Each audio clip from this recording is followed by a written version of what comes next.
നമസ്കാരം. Economic times മലയാളവുമായി സഹകരിച്ച് നടത്തുന്ന USB സീരീസ് വെബിനാറിലേക്ക് എല്ലാവർക്കും സ്വാഗതം. ചെറുപ്പക്കാരിലെ പ്രമേഹവും പരിചരണവും എന്ന വിഷയത്തെ ആസ്പദമാക്കിയാണ് നമ്മൾ ഇന്ന് ചർച്ച ചെയ്യുന്നത്. ഈ വിഷയത്തിൽ ചെറുപ്പക്കാരിൽ കണ്ടുവരുന്ന പ്രമേഹം, അത് നിയന്ത്രിക്കാനുള്ള മാർഗങ്ങൾ, ചികിത്സ തുടങ്ങിയ കാര്യങ്ങളെ കുറിച്ച് നമ്മൾ വിശദമായി സംസാരിക്കും. എന്റെ പേര് പ്രിൻസി. ഈ ചർച്ചയിലേക്ക് ഒരിക്കൽ കൂടി ഏവരെയും സ്വാഗതം ചെയ്യുന്നു. ഞാൻ നേരത്തെ സൂചിപ്പിച്ചതുപോലെ ചെറുപ്പക്കാരിലെ പ്രമേഹത്തെ കുറിച്ചാണ് നമ്മൾ ഇന്ന് ചർച്ച ചെയ്യുന്നത്. അതേക്കുറിച്ച് നമ്മളോട് സംസാരിക്കാൻ വിദഗ്ധരുടെ പാനൽ നമുക്കൊപ്പമുണ്ട്. അവരെ നമുക്ക് പരിചയപ്പെടാം. Doctor Arjun R, consultant endocrinologist, Aster MIMS hospital, Kannur. Doctor Roni Ruben, consultant endocrinologist, doctor Roni's endo care clinic, Kollam. Doctor Vishnu Vasudevan, consultant endocrinologist, Moulana hospital, Perinthalmanna. നമസ്കാരം. നമസ്കാരം ഡോക്ടേഴ്സ്. അപ്പോൾ നമുക്ക് ചർച്ചയിലേക്ക് കടക്കാം. ടൈപ്പ് 2 പ്രമേഹം 40 വയസ്സിന് മുകളിലുള്ളവർക്ക് മാത്രമേ വരൂ എന്ന് നമ്മൾ കരുതിയിരുന്ന കാലമൊക്കെ കഴിഞ്ഞിരിക്കുകയാണ്.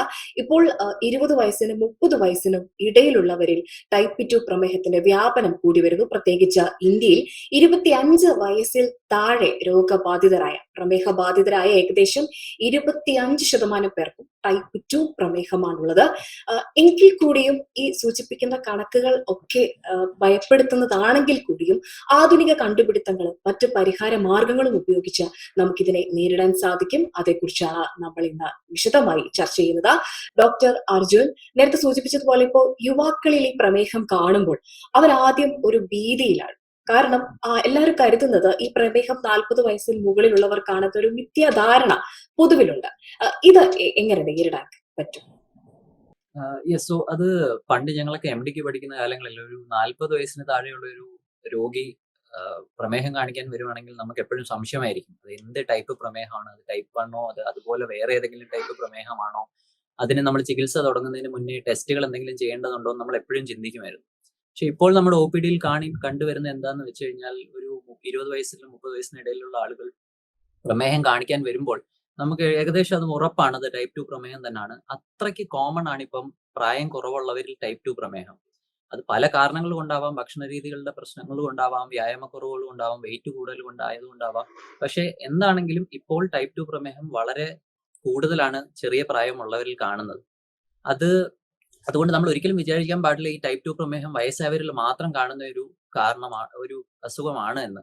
അപ്പൊ നമ്മുടെ റിലേറ്റീവ്സ്, അത് നമ്മുടെ മാതാപിതാക്കൾ അല്ലെങ്കിൽ നമ്മുടെ റിലേറ്റീവ്സിനെല്ലാം ടൈപ്പ് 2 പ്രമേഹം ഉണ്ടെങ്കിൽ നമുക്കും അത് വരാനുള്ള സാധ്യതകൾ വളരെ കൂടുതലാണ്. അതുകൊണ്ട് നമ്മൾ എപ്പോഴും ശ്രദ്ധിക്കേണ്ടിയിരിക്കുന്നു. പ്രായം അതിനൊരു ഫാക്ടർ അല്ലെന്നാണ് ഞാൻ പറയുന്നത്. ഓക്കെ, ഇപ്പൊ ഡോക്ടർ പറഞ്ഞതനുസരിച്ച് പ്രായം ഇതിനൊരു തടസ്സമല്ലെന്ന് നമുക്ക് മനസ്സിലാക്കാം. അപ്പോ ഡോക്ടർ റോണി, ഇതിൽ എന്തെങ്കിലും ജീവിതശൈലി ഘടകങ്ങൾ സ്വാധീനിക്കുന്നുണ്ടോ? ഇതിന്റെ ലക്ഷണങ്ങൾ എന്തൊക്കെയാണ്? യുവാക്കളിൽ എപ്പോ തൊട്ട് ഇത് കാണാൻ സാധിക്കും? തീർച്ചയായും ഇത് നമ്മള് ഡയബറ്റീസ് എന്ന് കേൾക്കുമ്പോൾ തന്നെ ആദ്യമേ ഇതൊരു ജീവിതശൈലി രോഗം എന്നാണല്ലോ പറയുന്നത്, നോൺ കമ്മ്യൂണിക്കബിൾ ഡിസീസ് എന്ന് പറഞ്ഞിട്ട്. അപ്പൊ ഡോക്ടർ അർജുൻ പറഞ്ഞതുപോലെ തന്നെ ഈ ഒരു പ്രായം ഒരു ഫാക്ടർ എന്നുള്ള ആ ഒരു അവസ്ഥ മാറിക്കഴിഞ്ഞു. പണ്ട് കാലങ്ങളിൽ ഈ പറഞ്ഞതുപോലെ 35 വയസ്സ് അല്ലെങ്കിൽ 40 വയസ്സിന് മുകളിലുള്ളവർ മാത്രം കണ്ടുകൊണ്ടിരുന്ന ഈ ടൈപ്പ് 2 പ്രമേഹം ഇപ്പം ചെറിയ കുട്ടികളിൽ വരെ, ഇപ്പൊ നമ്മുടെ OP-യിലൊക്കെ വരുന്ന അമിതവണ്ണമുള്ള കൊച്ചുകുട്ടികൾ, അതായത് ഇപ്പൊ 5ഉം 6ഉം വയസ്സ് മുതൽ തന്നെ നല്ല വണ്ണം കൂടുതലുള്ള കുട്ടികൾ ഒരുപാട് പേര് ഇപ്പൊ ഉണ്ട്. അത് എനിക്ക് തോന്നുന്നു ഈ കോവിഡ് കാലഘട്ടത്തിന് ശേഷമാണെന്ന് തോന്നുന്നു. ഈ ഫിസിക്കൽ ഇന്നാക്ടിവിറ്റി ഒക്കെ കാര്യം എല്ലാവരും വീട്ടിൽ അടച്ച് ഇരിക്കേണ്ട ഒരു അവസ്ഥ വന്നു. അപ്പൊ അത് കഴിഞ്ഞപ്പോഴത്തേക്ക് ആ ഒരു ഫിസിക്കൽ ഇന്നാക്ടിവിറ്റി കൂടുതലായിട്ട് നമ്മുടെ പോപ്പുലേഷനിൽ വന്നു. ഭക്ഷണ ശൈലിയിൽ വന്ന മാറ്റങ്ങൾ, ഒരു 5 വർഷം മുന്നേ ഈ ഫുഡ് ഓർഡറിങ് ആപ്പുകളൊന്നും നിലവിൽ അത്ര പ്രചാരത്തിലുണ്ടായിരുന്നില്ല. പക്ഷെ ഇപ്പം ഫുഡ് ഡെലിവറി ആപ്സ് വളരെയധികം പ്രാബല്യത്തിൽ വന്നു കഴിഞ്ഞു. ഇപ്പം വീട്ടിലിപ്പം ഭക്ഷണം ഇന്ന് ഉണ്ടാക്കുന്നില്ലെങ്കിൽ നേരെ ആപ്പിൽ കയറി ഓർഡർ ചെയ്യുക, നേരെ ഭക്ഷണം എത്തും. അപ്പൊ മിക്കവരും ഇപ്പൊ ഈ ഒരു ഹെക്ടിക് വർക്ക് ഷെഡ്യൂളും ഈ ഡെഡ് ലൈൻസ് ഒക്കെ മീറ്റ് ചെയ്യാനായിട്ടുള്ള ഒരു ഓട്ടത്തിനിടയിൽ കൃത്യമായ സമയങ്ങളിൽ ചിലപ്പോൾ ഭക്ഷണം കഴിക്കാൻ പറ്റിയെന്ന് വരില്ല. ഇപ്പൊ രാവിലത്തെ ഫുഡ് സ്കിപ്പ് ചെയ്യുന്നവരുണ്ട്, ഉച്ചയ്ക്കും ചിലപ്പോൾ കഴിക്കണമെന്നില്ല, വൈകുന്നേരം വന്നിട്ടായിരിക്കും നല്ല രീതിയിൽ ഭക്ഷണം കഴിക്കുന്നത്. അപ്പൊ ആ ദിവസത്തിന് ഒട്ടും കഴിക്കാതെ തന്നെ ആ ഒരു ദിവസത്തേക്ക് വേണ്ട മൊത്തം ഊർജ്ജം ഒരേ സമയത്ത് പെട്ടെന്ന് കഴിച്ച് കോമ്പൻസേറ്റ് ചെയ്യാനായിട്ടായിരിക്കും നോക്കുന്നത്. അതിന്റെ കൂടെ ഈ ഫിസിക്കൽ ഇന്നാക്ടിവിറ്റിയും ഈ സ്ട്രെസ്സും ഒക്കെ വരുമ്പോഴത്തേക്ക് നല്ല രീതിയിൽ ഈ ചെറുപ്പക്കാരിൽ ഇപ്പൊ ഈ പ്രമേഹത്തിനുള്ള സാധ്യത വർദ്ധിച്ചുകൊണ്ടിരിക്കുക. ഇതിപ്പോ ഈ ഡോക്ടർ അർജുൻ നേരത്തെ പറഞ്ഞതുപോലെ ഇപ്പൊ നമ്മളുടെ കുടുംബപരമായിട്ട് നമുക്കൊരു വരാനായിട്ടൊരു ടെൻഡൻസി അല്ലെങ്കിൽ ഒരു ജനറ്റിക് പ്രീഡിസ്പോസിഷൻ ഉണ്ടെങ്കിൽ നമുക്ക് വരാൻ സാധ്യത എന്തായാലും കൂടും. അതിന്റെ കൂടെ ഇപ്പൊ ഈ സ്ട്രെസ് ആയിരിക്കാം, വ്യായാമക്കുറവായിരിക്കാം, ഭക്ഷണശൈലിയിൽ വന്ന മാറ്റങ്ങളാവും. ഇതും കൂടെ ആകുമ്പം ഒരു 19 വയസ്സിൽ വരേണ്ടത് ഇപ്പൊ ഒരു 20കളിലും 30കളിലും ഒക്കെ വരാനായിട്ട് തുടങ്ങി. ഇപ്പം what is more alarming is ഇപ്പൊ അതുമല്ല, ഇപ്പൊ ഈ ടീനേജേഴ്സിലും കൊച്ചു കുട്ടികളിലും തന്നെ ഇപ്പൊ ഈ വ്യത്യാസം വരാൻ തുടങ്ങി. ടൈപ്പ് 1 അല്ല പറഞ്ഞു വരുന്നത്, ഈ ടൈപ്പ് 2 പ്രമേഹം, അതായത് ഇൻസുലിന്റെ റെസിസ്റ്റൻസ് മൂലം. ഇൻസുലിന്റെ അഭാവമല്ല, ഇൻസുലിൻ ഉണ്ട്, പക്ഷെ അത് ശരിക്ക് പ്രവർത്തിക്കാൻ സാധിക്കാതെ വരുന്ന അവസ്ഥ, അതാണ് ഈ ടൈപ്പ് 2 പ്രമേഹം എന്ന് പറയുന്നത്. അപ്പൊ അത് കൂടി കൂടി വരുക. അപ്പൊ ഇപ്പൊ കൊച്ചുകുട്ടികളിൽ, ടീനേജേഴ്സിൽ, ചെറുപ്പക്കാരിലോട്ട് ഇപ്പൊ ഷിഫ്റ്റ് ചെയ്തുകൊണ്ടിരിക്കുകയാണ്, പ്രായവരിലല്ല. അപ്പൊ അതിന് ഫുഡും എക്സസൈസ് ഇല്ലായ്മ, സ്ട്രെസ് എല്ലാം ഘടകങ്ങളാണ്. അത് ഈ ഒരു ഇന്നത്തെ കാലത്തിന്റെ വലിയൊരു എപ്പിഡമിക് എന്ന് തന്നെ നമുക്ക് പറയാം. അതെ, ഡോക്ടർ പറഞ്ഞത് കേൾക്കുമ്പോൾ ശരിക്കും പേടിയാവുന്നുണ്ട്. കാരണം കുട്ടികളിൽ പോലും പ്രമേഹം കണ്ടുവരുന്നത് ഭയാനകമായ ഒന്ന് തന്നെയാണ്. ഡോക്ടർ വിഷ്ണു, അങ്ങനെയെങ്കിൽ ഈ സമയങ്ങളിലൊക്കെ തനിക്ക് പ്രമേഹമുണ്ട് എന്നറിയുന്ന ഒരു യുവാക്കൾക്ക് അത് വലിയ മാനസിക ബുദ്ധിമുട്ടാണ്. ആ സമയത്ത് കുടുംബപരമായ കാര്യങ്ങൾ അവർ നോക്കണം, സാമൂഹ്യപരമായ കാര്യങ്ങളുണ്ട്, ഇതിനിടയിൽ ചികിത്സ, ഇതൊക്കെ അവർക്ക് എങ്ങനെയാണ് മുന്നോട്ട് കൊണ്ടുപോകാൻ പറ്റുക? അതിനെന്തൊക്കെ നിർദ്ദേശങ്ങളാണ് താങ്കൾക്ക് നൽകാൻ കഴിയുക? ഇപ്പോ ഡോക്ടർ അർജുനും ഡോക്ടർ റോണിയും പറഞ്ഞ പോലെ തന്നെ നമ്മൾ ഒ പിയിൽ വളരെ അധികമായിട്ട് കാണുന്നതാണ് ഈ ചെറുപ്പക്കാരിൽ വരുന്ന പ്രമേഹം. അപ്പോൾ ചെറിയ കുട്ടികളും അതുപോലെ ഇപ്പോ ടീനേജേഴ്സും കോളേജിൽ പഠിക്കുന്ന പിള്ളേരും എല്ലാം പ്രമേഹമായിട്ട് വരുമ്പോൾ നമുക്ക് തന്നെ അത് പറഞ്ഞു കൊടുക്കാനൊരു കൺഫ്യൂഷനാണ്. മുൻപ് ഡോക്ടർ അർജുൻ പറഞ്ഞ പോലെ ഇൻസുലിൻ സ്റ്റാർട്ട് ചെയ്യുക, അത്രേ ഉള്ളൂ. ഒരു ചെറുപ്പക്കാരായ ഒരു കുട്ടിയൊക്കെ വന്നു കഴിഞ്ഞാൽ പ്രമേഹമാണെന്ന് കണ്ടു കഴിഞ്ഞാൽ ഇൻസുലിൻ സ്റ്റാർട്ട് ചെയ്യുക, അവർക്ക് പറഞ്ഞു കൊടുത്തിട്ട് നമുക്ക് വളരെ ശീലമുള്ളതാണ്. പക്ഷേ ഇപ്പൊ ഇത്രയും ചെറുപ്പക്കാർ വരുമ്പോൾ നമ്മൾ അവരോട് എന്ത് പറയണമെന്ന് നമുക്ക് തന്നെ കൺഫ്യൂഷൻ ആവുന്ന ഒരു രീതിയാണ്.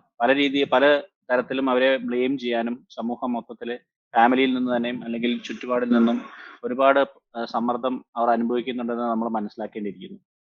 അതായത് പെൺകുട്ടികളാണെങ്കിൽ പ്രത്യേകിച്ചും ബോഡി ഷേമിങ്, ആൺകുട്ടികളിലും രണ്ടുപേരിലും ഒരുപോലെ തന്നെ ബോഡി ഷേമിങ്ങും തടിച്ചിരിക്കുന്നത് കാരണം ഉണ്ടാകുന്ന ചുറ്റുപാടുള്ള മറ്റു കുട്ടികൾ അവരെ കളിയാക്കുന്നതും, അതുപോലെ പാരൻസ് അവരെ കുറ്റപ്പെടുത്തുന്നതും, ഭക്ഷണം നീ കൂടുതൽ കഴിക്കുന്നത് കൊണ്ടാണ്, ഇത്തരത്തിലുള്ള കുറ്റപ്പെടുത്തലുകൾ കാരണവും അവരോട് നമ്മൾ പറയുമ്പോൾ അത് വല്ലാതെ ഹേർട്ട് ചെയ്യും.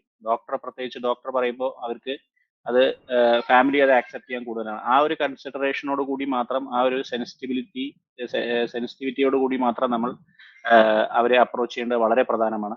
ഇല്ലെങ്കിൽ നമ്മൾ ചെയ്യുന്നത് ശരിക്കും ഒരു നെഗറ്റീവ് ഇഫക്റ്റ് ആയിട്ട് ആയിരിക്കും വരുന്നത്.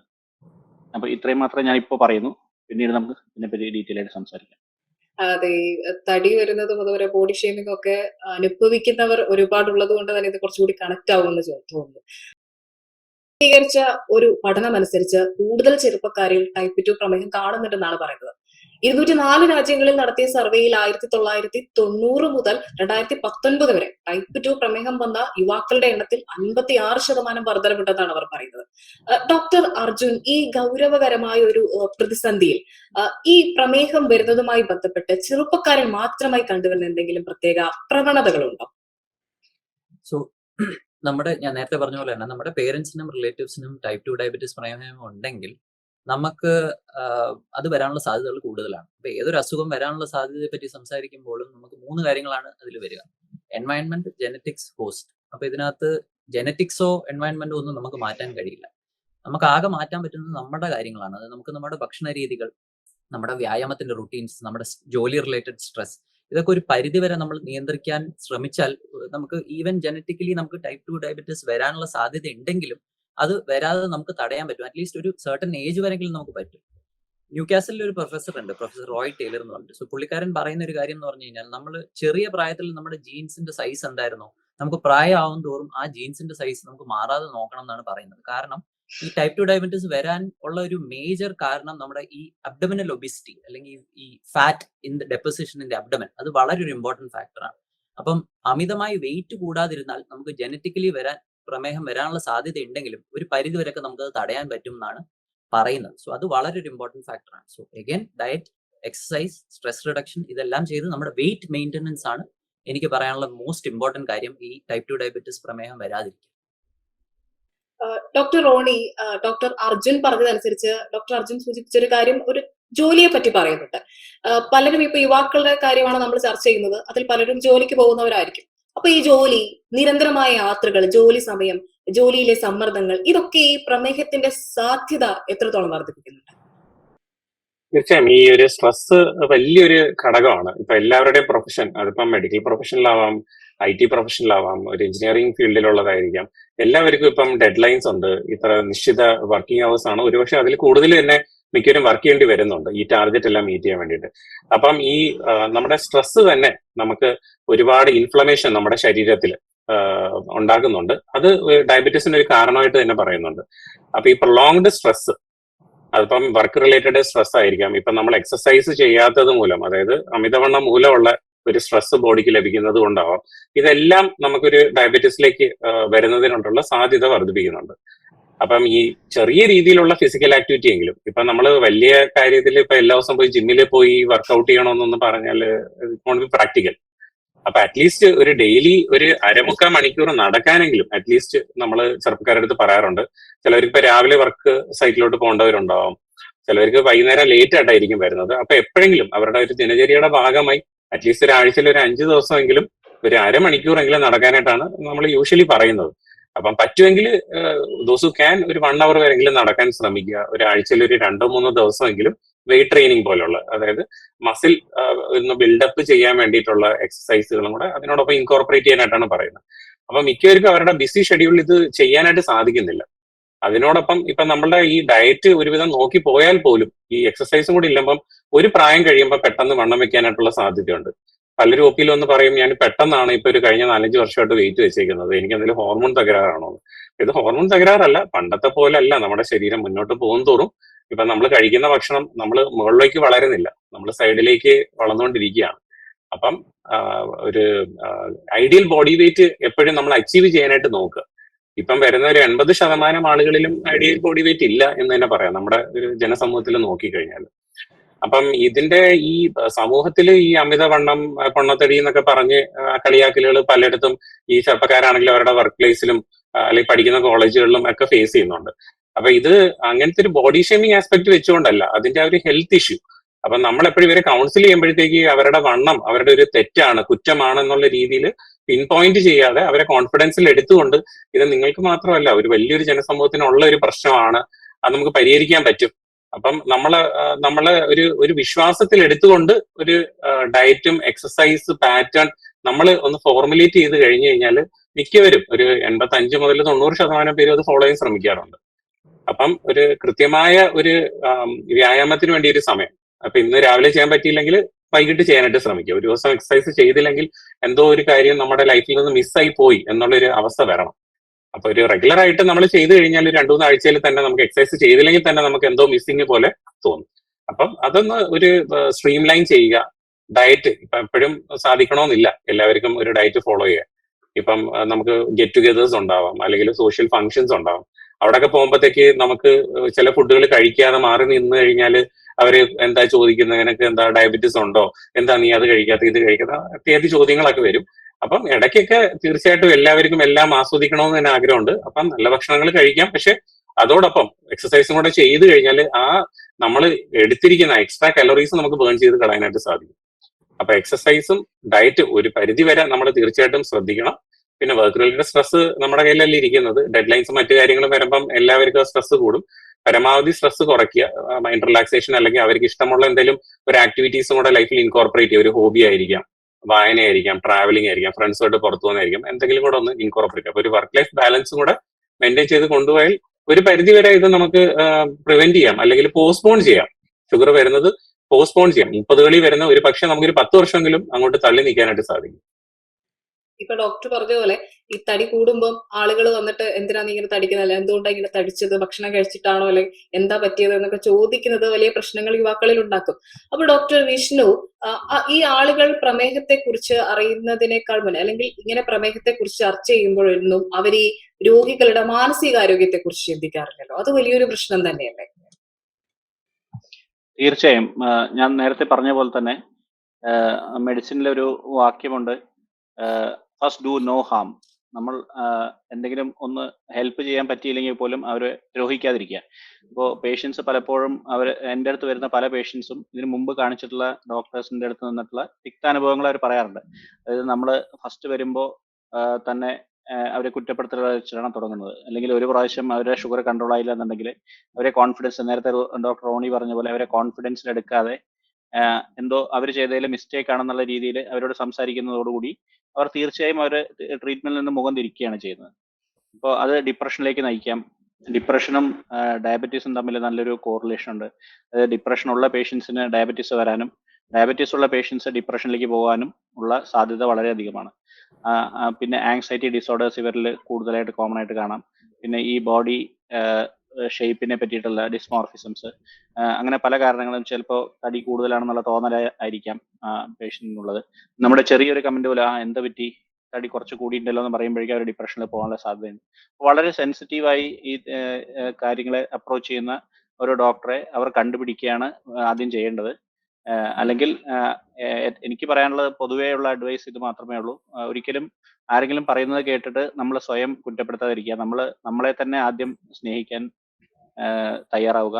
അതിനുശേഷം മാത്രം അങ്ങനെയാണെങ്കിൽ മാത്രമേ നമുക്ക് ട്രീറ്റ്മെന്റിനോടും ഒരു പോസിറ്റീവ് അപ്രോച്ച് ഉണ്ടാവാൻ പറ്റുള്ളൂ. അപ്പോൾ കോൺസ്റ്റന്റ് ആയിട്ടുള്ള നമ്മുടെ ഒരു നല്ലൊരു ഡോക്ടറെ അടുത്ത് കോൺസ്റ്റന്റ് ആയി ക്ലോസ് ആയിട്ടുള്ള ഒരു ഫോളോ അപ്പ് ആണ് ഇത്തരത്തിലുള്ള യങ് ഡയബറ്റീസ് പേഷ്യൻസിന് വളരെ ആവശ്യമായിട്ടുള്ളത്. ലോകത്ത് ഇന്ന് പ്രമേഹം ബാധിച്ചിട്ടുള്ള 6-ൽ ഒരാൾ ഇന്ത്യക്കാരനാണെന്നാണ് പറയുന്നത്. ഇന്ത്യ എന്ന് പറയുന്നത് അതിവേഗം വികസിച്ചുകൊണ്ടിരിക്കുന്ന ഒരു സാമ്പത്തിക വ്യവസ്ഥയുള്ള ഒരു രാജ്യം കൂടിയാണ്. പക്ഷെ എങ്കിൽ കൂടിയും പ്രമേഹ ബാധിതരുടെ എണ്ണം കൂടുന്നുണ്ട്. അത് ചൈനയുടെ പിന്നിലാണെങ്കിൽ കൂടിയും ഇവിടെ ചികിത്സയ്ക്ക് വേണ്ടിയിട്ടും അതുപോലെ തന്നെ നമ്മൾ ആരോഗ്യ സംരക്ഷണത്തിനും വേണ്ടി വരുന്ന ചിലവുകൾ കുറച്ച് നിരാശാജനകമായി മാറുന്നു എന്നുള്ളതാണ്.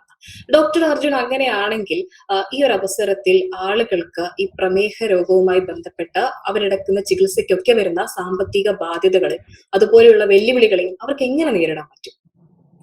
നമ്മൾ ആക്ച്വലി ചൈനനെ ഓവർടേക്ക് ചെയ്യുമെന്നാണ് പറയുന്നത് അധികം വൈകാതെ ഡയബറ്റീസ് രോഗികളുടെ കാര്യത്തില്. അപ്പോ ശരിക്കും സത്യമാണ്. കാരണം എന്താ വെച്ചാൽ നമ്മൾ പേഷ്യന്റിന്റെ ഭാഗത്ത് നിന്ന് ചിന്തിക്കുമ്പോൾ ഒരു മാസത്തേക്ക് നമ്മൾ മരുന്ന് എഴുതാൻ എളുപ്പമാണ്. പക്ഷെ ഒരു മാസത്തേക്ക് അവർക്ക് ചെലവാകുന്ന എമൗണ്ട് എന്ന് പറഞ്ഞു കഴിഞ്ഞാൽ ഭയങ്കര ഒരു എമൗണ്ട് തന്നെയാണ്. ഡെയിലി എടുക്കുന്ന മെഡിസിൻസ് ആണ്. അതിൽ ഇൻസുലിനും കൂടെ വരികയാണെങ്കിൽ പിന്നെ പറയണ്ട, അത് നല്ലൊരു എമൗണ്ടിലേക്ക് പോകും.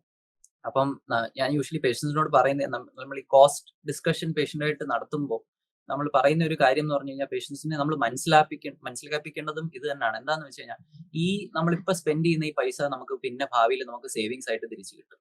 അതെന്താണെന്ന് വെച്ച് കഴിഞ്ഞാൽ ഇപ്പോൾ ബേസിക്കലി മിക്ക പഠനങ്ങളും പറയുന്നത് നമ്മൾ ഈ HbA1c അഥവാ ഈ 3 മാസത്തിന്റെ ഷുഗറിന്റെ ആവറേജിനെ നമ്മൾ 7 താഴെ നിർത്തണം എന്നാണ് എല്ലാ പഠനങ്ങളും പറയുന്നത് ടൈപ്പ് 2 പ്രമേഹത്തിൽ. അപ്പം ഈ 1% പോലും HbA1c കൂടി നിന്നാൽ ഒരു രോഗിക്ക് ഇത്ര ശതമാനം, അതായത് ഇപ്പൊ ഒരു 12-14% ഹാർട്ട് അറ്റാക്ക് വരാൻ, ഒരു 10-12% സ്ട്രോക്ക് വരാൻ, നമുക്ക് കണ്ണിനെ ബാധിക്കാൻ, കിഡ്നിനെ ബാധിക്കാൻ, ഇതിൽ ഏത് അവയവത്തിനെ ബാധിക്കാനുള്ള ചാൻസസ് എങ്ങനെ പോയാലും ഒരു 10-20% കൂടുതലാണ്. 1% HbA1c പോലും കൂടില്ല. എന്നാൽ നമ്മൾ ഈ മരുന്നും ചികിത്സയും കൊണ്ട് നമുക്ക് ആ 1% HbA1c കുറയ്ക്കാൻ പറ്റിയാൽ അതേ രോഗങ്ങളെ നമ്മൾ കുറയ്ക്കുകയാണ്.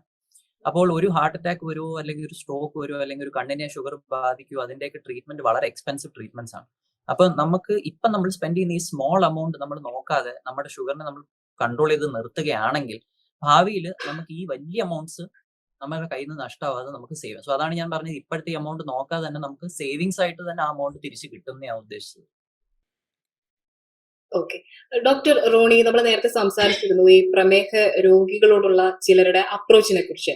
അങ്ങനെയെങ്കിൽ പലരും പല മുൻധാരണകൾ കൊണ്ടും ഈ പ്രമേഹ രോഗികളെ കാണുകയും അവരെ മാറ്റി നിർത്തുകയൊക്കെ ചെയ്യുന്ന ഒരു അവസ്ഥയില്ലേ? ഇതൊക്കെ എങ്ങനെയാണ് ഈ രോഗികളെ ബാധിക്കുക? അത് തടയാൻ നമുക്ക് എന്തൊക്കെ ചെയ്യാൻ പറ്റും? ഒന്ന്, ഡോക്ടർ വിഷ്ണു നേരത്തെ സൂചിപ്പിച്ചിരുന്നത് പോലെ ഒരു സെൽഫ് ലവ് വേണം എല്ലാവർക്കും. സ്വന്തം ബോഡിയോടും ഒരു സെൽഫ് എസ്റ്റീമും ഒരു സെൽഫ് റെസ്പെക്റ്റും വേണം. അങ്ങനെയുള്ളവരില് ബാക്കിയുള്ളവരുടെ പറയുന്ന കാര്യങ്ങളോ അല്ലെങ്കിൽ അവര് ഒരു നെഗറ്റീവ് ആയിട്ടുള്ള ഒരു കമന്റ് പറയുന്നതോ നമ്മളെ ബാധിക്കാനേ പോകുന്നില്ല. പ്രമേഹം വരിക എന്ന് പറയുന്നത് ഇത് ആരുടെയും തെറ്റൊന്നുമല്ല ഇന്നത്തെ കാലഘട്ടത്തിൽ. ചിലത് ജനതീയപരമായിട്ടുള്ള കാരണങ്ങൾ കൊണ്ടാവാം, ചിലത് ശാരീരിക പ്രത്യേകതകൾ കൊണ്ടാവാം. അപ്പം ഈ ഷുഗർ വന്നു കഴിഞ്ഞാൽ how to live with it. അപ്പൊ അത് പേഷ്യന്റിനെ ബോധവൽക്കരിക്കുക, അവരെ കോൺഫിഡൻസിലേക്ക് എടുക്കുക. ഇതിന് ട്രീറ്റ്മെന്റ് ഉണ്ട്, ട്രീറ്റ്മെന്റ് ഇല്ലാത്ത അസുഖങ്ങളൊന്നുമില്ല. ഇപ്പൊ മെഡിക്കൽ സയൻസിന് ട്രീറ്റ്മെന്റ് കൊടുക്കാൻ സാധിക്കാതെ അല്ലെങ്കിൽ നിസ്സാരമായിട്ട് നിൽക്കേണ്ടി വരുന്ന ഒത്തിരി കണ്ടീഷൻസ് ഉണ്ട്. അതുപോലെ അല്ല പ്രമേഹം. മിക്കവരിലും സംഭവിക്കുന്നത് കൃത്യമായ സമയത്ത് ഇതിന് ട്രീറ്റ്മെന്റ് എടുക്കാതെ വരികയും അല്ലെങ്കിൽ പോസ്റ്റ്പോൺ ചെയ്തു പോകും. ആദ്യമേ ഈ തുടക്കത്തിൽ തന്നെ അതിന് മെഡിസിൻ എടുത്തു കഴിഞ്ഞാൽ നല്ല രീതിയിൽ തന്നെ ഇത് കൺട്രോൾ ചെയ്ത് കൊണ്ടുപോകാനായിട്ട് സാധിക്കും.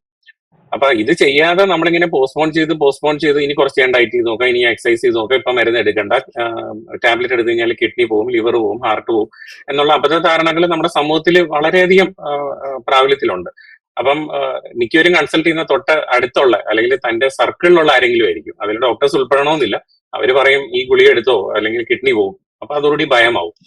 അപ്പൊ ഇതൊക്കെ കൊണ്ട് തന്നെ മറ്റുള്ളവരുമായിട്ട് ചർച്ച ചെയ്യാനായിട്ടും ഇവർ വളരെ വിമുഖത കാണിക്കും. ഇപ്പൊ ഫ്രണ്ട്സിന്റെ അടുത്ത് പോയിട്ട് എനിക്ക് ഷുഗർ ഉണ്ട്, ഞാൻ മരുന്ന് എടുക്കുന്നു എന്നൊക്കെ പറയാനായിട്ടുള്ളൊരു സ്റ്റിഗ്മ വരും. കാര്യം ഇവര് പറയും അത് എടുത്തു കഴിഞ്ഞാൽ ഇത് വരും, നിനക്ക് എങ്ങനെ വന്നത്. അപ്പം ഒന്നാമത് നമ്മളെ സ്വയം വിലയിരുത്തുക, നമുക്കിത് കൺട്രോൾ ചെയ്യാനായിട്ട് സാധിക്കും എന്നുള്ളൊരു സെൽഫ് കോൺഫിഡൻസ് കൊണ്ടുവരിക. അതിൽ ഡോക്ടറിന്റെ റോള് വളരെ വലുതാണ്. അപ്പൊ നേരത്തെ സൂചിപ്പിച്ച പോലെ ഒരു ഫോൾട്ട് ഫൈൻഡിങ് ആണ് ഡോക്ടറിന്റെ ഭാഗത്തു നിന്നുണ്ടെങ്കിൽ ഇറ്റ്സ് ബിക്കംസ് വെരി ഡിഫിക്കൽട്ട്. അപ്പം ഡോക്ടറും രോഗിയും തമ്മിലുള്ള ആ ഒരു റിലേഷൻഷിപ്പും വളരെ ഇമ്പോർട്ടന്റ് ആണ്. ടു ഗീവ് കോൺഫിഡൻസ്, ആ പേഷ്യന്റിന് കോൺഫിഡൻസ് കൊടുക്കുക. ഇതൊരു മേജർ പ്രശ്നമല്ല, നമുക്കിത് കൺട്രോൾ ചെയ്യാനായിട്ട് സാധിക്കും. ഇത് കൺട്രോൾ ചെയ്യാതെ നമ്മൾ മുന്നോട്ട് പോയി കഴിഞ്ഞാലാണ് ഈ പ്രശ്നങ്ങളെല്ലാം വരാൻ പോകുന്നത്. ഹൃദയ സംബന്ധമായിട്ടുള്ളത്, വൃക്ക സംബന്ധമായിട്ടുള്ള പ്രശ്നങ്ങൾ, കണ്ണിനെ ബാധിക്കുന്നത്, ഞരമ്പുകളെ ബാധിക്കുന്നത്. അപ്പൊ നമ്മുടെ ഷുഗർ, ഈ ഡോക്ടർ അർജുൻ നേരത്തെ പറഞ്ഞ പോലെ HbA1c, അപ്പൊ നമ്മുടെ 3 മാസത്തെ പ്രമേഹത്തിന്റെ ഒരു കൺട്രോളിന്റെ മെഷറാണത്. അപ്പൊ അത് എത്രത്തോളം നമുക്ക് ഇന്ന് കൺട്രോൾ ചെയ്ത് വെക്കാൻ സാധിക്കുമോ അത്രത്തോളം നമുക്ക് ഈ കോംപ്ലിക്കേഷൻസ് വരുന്നത് നല്ലൊരു ശതമാനം പ്രിവെന്റ് ചെയ്യാനായിട്ട് സാധിക്കും. അപ്പൊ ഇത് മിക്കവരും തിരിച്ചറിയുന്നില്ല. ഈ പോസ്റ്റ്പോണിങ് വഴിയാണ് മിക്കവരും ഈ ഇഷ്യൂസിലോട്ട് എത്തുന്നത്.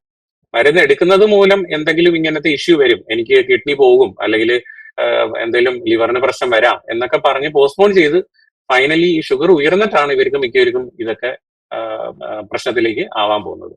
അപ്പം ഈ പേഷ്യന്റുമായിട്ട് നല്ലൊരു റിലേഷൻഷിപ്പ് ഉണ്ടാകുക, ആ പേഷ്യന്റെ കോൺഫിഡൻസിലേക്ക് എടുക്കുക, അവരെ മോട്ടിവേറ്റ് ചെയ്യുക, ഇത് കൺട്രോളിലേക്ക് കൊണ്ടുവരാൻ സാധിക്കും.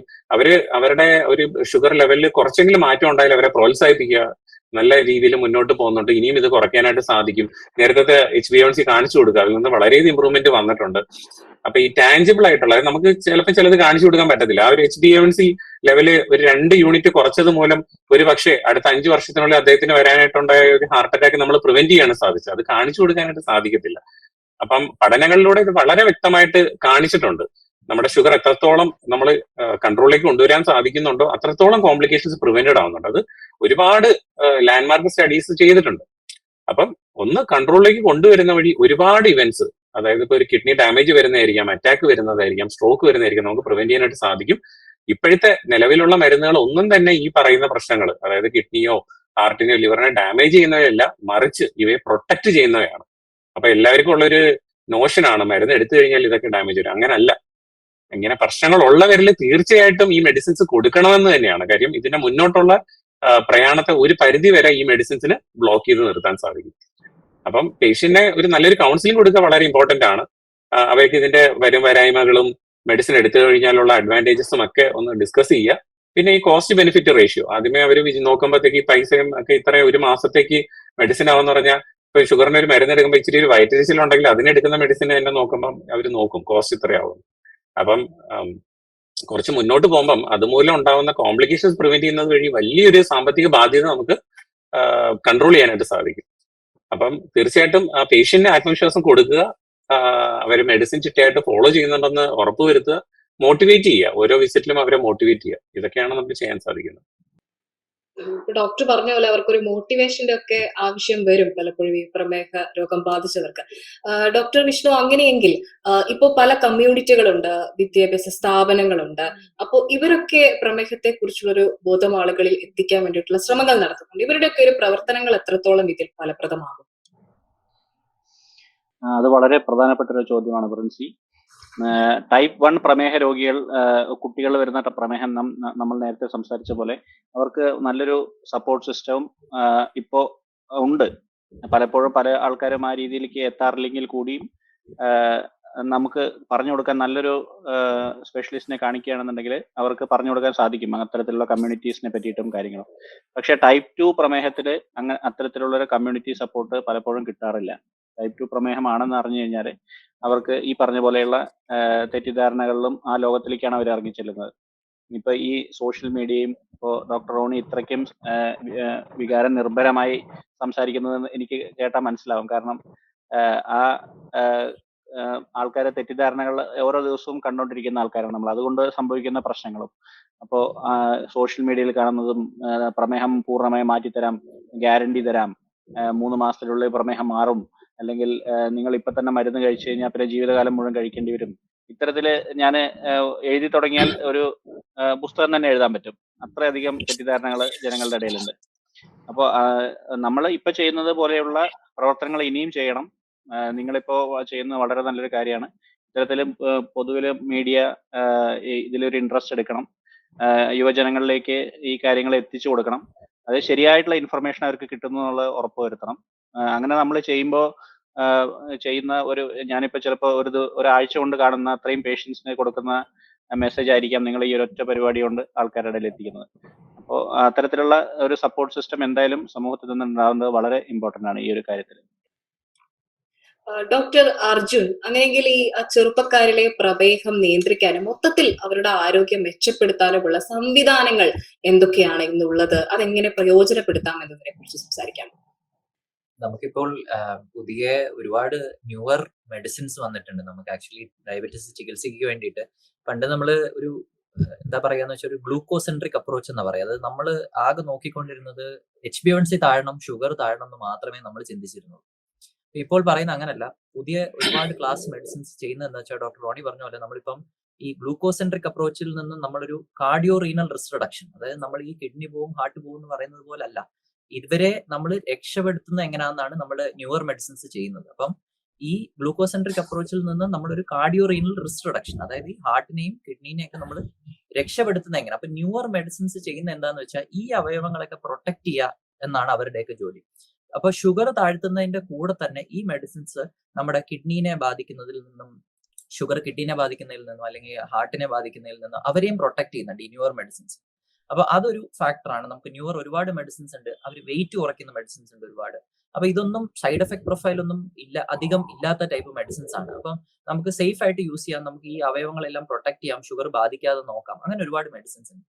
പിന്നെ നമുക്കിപ്പോൾ ടെക്നോളജിക്കലി നമ്മൾ സംസാരിക്കുകയാണെങ്കിൽ നമുക്ക് ഈ ഗ്ലൂക്കോസ് മോണിറ്ററിംഗ് സിസ്റ്റംസ് ഉണ്ട്. അത് വളരെ ഒരു ന്യൂ ടെക്നിക്കാണ്. അതായത് നമുക്കിപ്പോൾ ഒരുപാട് ഗ്ലൂക്കോസ് മോണിറ്ററിംഗ് സിസ്റ്റംസ് വെച്ച് കഴിഞ്ഞാൽ നമുക്ക് ഈ പലപ്പോഴും ഈ ഫിംഗർ സ്റ്റിക്ക് വഴി ഗ്ലൂക്കോസ് നോക്കുന്ന ആൾക്കാർക്ക് ഒരു പെയിൻഫുൾ സംവിധാനമാണ്. അതപ്പോൾ എല്ലാവർക്കും ചെയ്യാൻ വലിയ താല്പര്യം ഉണ്ടാവില്ല, ഈ പ്രത്യേകിച്ച് ഈ ചെറിയ പ്രായമുള്ളവരൊക്കെ. അപ്പൊ അവർക്ക് ചെയ്യാൻ പറ്റുന്നത് വേണമെന്നുണ്ടെങ്കിൽ ഈ ഗ്ലൂക്കോസ് മോണിറ്ററിംഗ് സിസ്റ്റംസ് ഉണ്ട്. അപ്പം അതൊരു പുതിയൊരു സംഭവമാണ്. പിന്നെ ഉള്ളത് എന്ന് പറയുമ്പോൾ നമുക്ക് ടൈപ്പ് 1 പ്രമേഹത്തിൽ നമുക്ക് ഈ പമ്പുകൾ വന്നിട്ടുണ്ട്. ഇതൊക്കെയാണ് ന്യൂവർ ടെക്നോളജി എന്ന് പറയാൻ പറ്റുന്നത് ഇപ്പൊ പ്രമേഹ ചികിത്സയുടെ രീതിയിൽ. അപ്പോൾ ഇതൊക്കെ ഉണ്ടെന്നുള്ളത് എല്ലാവരും അറിയണം. അപ്പൊ ഇങ്ങനത്തെ ഓപ്ഷൻസ് ഉണ്ട്, നമുക്ക് ഈ വെയിറ്റ് കുറയ്ക്കാനുള്ള മെഡിസിൻസ് ഉണ്ട്, നമുക്ക് ഈ ഹാർട്ടിനെയും കിഡ്നീനെയും ഒക്കെ പ്രൊട്ടക്ട് ചെയ്യാനുള്ള മെഡിസിൻസ് ഉണ്ട് എന്നുള്ളതാണ് നമ്മൾ മനസ്സിലാക്കേണ്ടത്. ഡോക്ടർ, ഈ പൊണ്ണത്തടി ഉണ്ടാകുന്നവരൊക്കെ ഇപ്പൊ പേടിച്ചു പോകാനുള്ള സാധ്യതകളും ഉണ്ടാവും. അപ്പൊ പ്രധാന ലക്ഷണങ്ങൾ എന്തൊക്കെയായിരിക്കും നമുക്കൊന്ന് ചുരുക്കത്തിൽ പറയാൻ പറ്റുക? സോ ബേസിക്കലി ഞാൻ നേരത്തെ പറഞ്ഞില്ലേ, നമുക്കിപ്പോൾ വേസ്റ്റ് സൈസ് കൂടുന്നുണ്ടെങ്കിൽ നമുക്ക് പ്രമേഹം വരാനുള്ള ചാൻസസ് കൂടുതൽ എന്നാണ് പഠനങ്ങൾ പറയുന്നത്. അപ്പൊ നമുക്കിപ്പം ന്യൂവർ ഡയബറ്റിക് മെഡിസിൻസിന് ഈ വെയിറ്റ് ലോസും വരുത്തിക്കുന്ന മെഡിസിൻസ് ഉണ്ട്. അപ്പൊ നമ്മൾ പേഷ്യൻസിന്റെ കോൺഫിഡൻസ് നമുക്ക് കിട്ടിക്കഴിഞ്ഞാൽ നമുക്ക് അവരെ എഡ്യൂക്കേറ്റ് ചെയ്തിട്ട് നമ്മൾ ഇങ്ങനത്തെ മെഡിസിൻസ് വെച്ച് നമ്മൾ വെയിറ്റ് ലോസ് വരുത്തി കഴിഞ്ഞാൽ നമ്മൾ ഭാവിയിൽ പ്രിവെന്റ് ചെയ്യുന്നത് ഈ ഷുഗർ റിലേറ്റഡ് കോംപ്ലിക്കേഷൻസ് ആണ്. അപ്പം ഷുഗർ വരാതെ നമുക്ക് ഈ ഡയബറ്റിസ് കുറെ ഈ യങ് ആൾക്കാരിൽ നമുക്ക് ഡയബറ്റിസ് റെമിഷൻ എന്ന് പറയും, റിവേഴ്സൽ എന്ന് പറയാൻ പറ്റില്ല. റിവേഴ്സൽ എന്ന് പറഞ്ഞു കഴിഞ്ഞാൽ അത് പൂർണ്ണമായി ഒഴിവാക്കി എന്നാണ്. അപ്പൊ കറക്റ്റ് ടേം എന്താണെന്ന് വെച്ചാൽ റെമിഷൻ എന്നാ പറയും. ഡയബറ്റിസ് റെമിഷൻ എന്ന് പറഞ്ഞ ഒരു പരിധി വരെ പുതിയതായിട്ട് ഒരു യങ് ഓൺസെറ്റ് ആയിട്ടുള്ള ഒരു പ്രായം കുറഞ്ഞ ഒരാളുടെ ഷുഗർ തുടക്കമൊക്കെ ആണെങ്കിൽ അവർക്ക് വെയിറ്റ് ഒക്കെ കുറയ്ക്കാൻ പറ്റുകയാണെങ്കിൽ ഭക്ഷണ ക്രമീകരണത്തിലും വ്യായാമത്തിലൊക്കെ വെയിറ്റ്, മരുന്ന് വേണം ഞാൻ പറയുന്നില്ല, ഭക്ഷണ ക്രമീകരണത്തിലും വ്യായാമത്തിലൊക്കെ അവർക്ക് വെയിറ്റ് കുറയ്ക്കാൻ പറ്റുകയാണെങ്കിൽ അവർക്ക് ഈ ഡയബറ്റിസിനെ റെമിഷനിലേക്ക് കൊണ്ടുപോകാൻ പറ്റും എന്നാണ് പറയുന്നത്. റെമിഷൻ എന്ന് പറയുമ്പോൾ ഒരു പരിധി വരെ ഷുഗർ ഇല്ലാത്ത ഒരു അവസ്ഥയിലേക്ക്. അപ്പൊ ഇതേപോലെ തന്നെയാണ് നമുക്ക് വെയിറ്റ് ലോസ്. അപ്പൊ അതാണ് വെയിറ്റ് ലോസ് വരുത്തുമ്പോഴുള്ള ഗുണങ്ങൾ. അപ്പൊ നമ്മളിപ്പോ ഇത് ന്യൂവർ മെഡിസിൻ ഓൾറെഡി റെമിഷനിൽ പോകാൻ പറ്റാത്ത ഒരാളാണ്, പ്രായ ഒരാളാണ്, ഡയബറ്റിസ് ഉള്ള ഒരാളാണെങ്കിൽ ഇതേ വെയിറ്റ് ലോസ് വരുത്തുകയാണെങ്കിലും അവർക്ക് ഡയബറ്റിസ് ഒഴിവാക്കാൻ പറ്റിയില്ലെങ്കിലും അവർക്ക് അവരുടെ മെഡിസിൻസിന്റെ എണ്ണം കുറച്ചാലും അതൊരു വിജയമാണ്. സപ്പോസ് ഒരു 3 നേരം ഇൻസുലിൻ 4 മെഡിസിൻ എടുക്കുന്ന ഒരാളാണ്, അയാൾ ഒരു 10 കിലോ 15 കിലോ കുറയ്ക്കുകയാണെങ്കിൽ അത് ഈ ഇതേ മെഡിസിൻ, ഈ 4 മെഡിസിൻ എന്നുള്ളത് ചിലപ്പോൾ ഒരു മെഡിസിൻ ആവാം, 4 നേരം ഇൻസുലിൻ എന്നുള്ളത് ചിലപ്പോൾ 1 നേരം ഇൻസുലിൻ ആവാം. അതും ഒരു വിജയം തന്നെയാണ്. അപ്പൊ അതാണ് നമ്മൾ വെയിറ്റിന്റെ ഇമ്പോർട്ടൻസ് അവിടെയാണ് വരിക. അപ്പൊ അത് നമ്മൾ പേഷ്യൻസിൽ എത്തിക്കണം ഈ ഒരു ഫാക്ടർ. വളരെ നന്ദി ഡോക്ടർ അർജുൻ, ഡോക്ടർ റോഡി, അതുപോലെ ഡോക്ടർ വിഷ്ണു.